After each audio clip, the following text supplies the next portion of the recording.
kacha. Tokoro baba dwana penji ki mara chiel.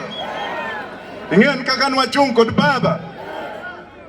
I think I will speak in English for the benefit of those who are here.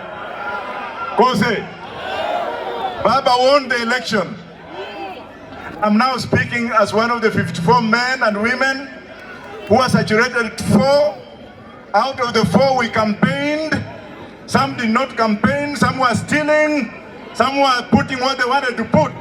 But the man who won the election in this country, and I'm here to testify, was Baba Raila Amolo Odinga. And for the first time also I want to say this. I was number 3, but my votes were also stolen.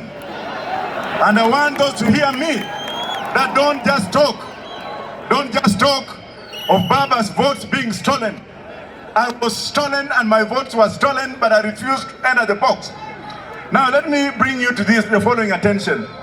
How can you steal from me and then you expect me to come and kneel before you to look for a job? Baba nimekataa.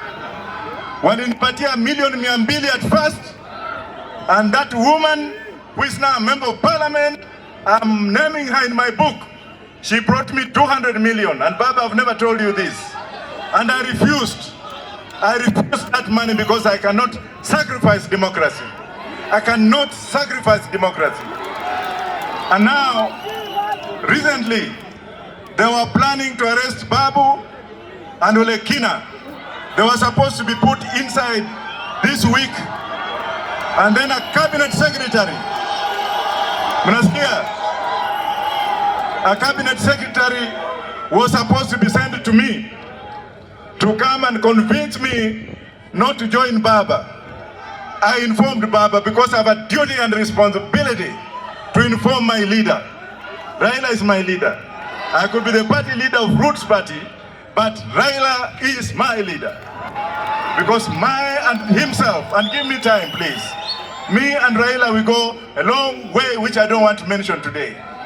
So some of these juveniles who did not know the struggle, who did not understand that I was also shot and I walk with a bullet in my hip, who did not know what we did with Gitobu Imanyara, who did not know what we did with James Orengo, who did not understand what we did when we were in exile, who did not understand what messages we were sending in here, who did not understand that when we stole records that we gave to Raila in London concerning the death of Dr. Robert Oko, and Raila is here and he will tell you, so that those who say that I don't know him, to hell with them. Raila brought those documents, and in the afternoon in Parliament, before they were tabled, there was Mheshimiwa Ndetei. James Orengo is here. Am I lying?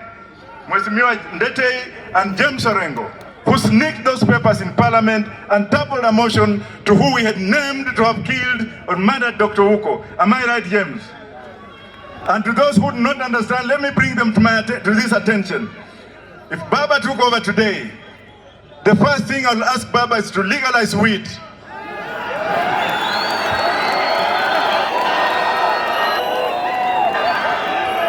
Hii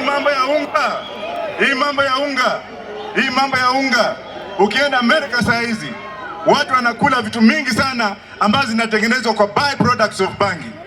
Watu wengi hapa wanafikiria ati bangi ni ya kuvuta tu. I've never smoked a cigarette myself. But I'm telling you young men and women who are here in front of Baba, that we shall make the best economy in this country. If you go to Jamaica, na mseme, hey, Jamaica, Canada, Botswana, Uganda, Malawi, Zambia, Denmark, and Tanzania, they are legalized. And there is one thing, and that's why Baba, I want to tell you today, to assure you that we are not stupid, we know what we are doing. There is one thing, kuna kitu kimoja, ntie kimona chielka, ngato di church every day. Na ameenda huko akaanza mikakati ya bangi, Wakristo wakamwambia hapana. He can't do anything. Baba, that is still our debate. He cannot steal that from us. Alafu ameendelea, wamelete mambo ya mwanaume kulala na mwanaume. Baba, we shall remove that. Babu is my witness. Wakati Baba atachukua hii serikali, naambia kwamba If the Americans want to listen to me, and I'm telling them because I'm married to one of themselves, we shall ask Baba, we shall pass legislation to do away with homosexuality. I will never support homosexuality myself. And finally, may I bring this to the attention of everyone here. Don't follow Baba because you want to be famous. Sacrifice yourself like Kalonzo Musyoka. Sacrifice yourself like Martha Karua. Sacrifice yourself like Mheshimiwa, my governor, please. Out of my respect, I just want you to stand. Sacrifice yourself like my leader from Kakamega, my former governor.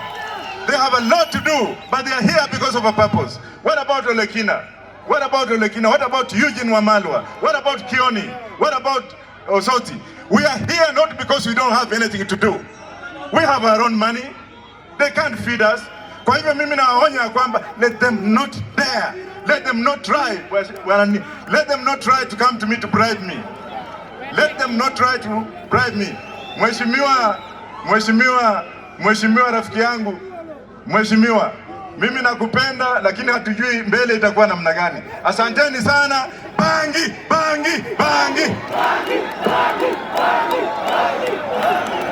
Asante sana.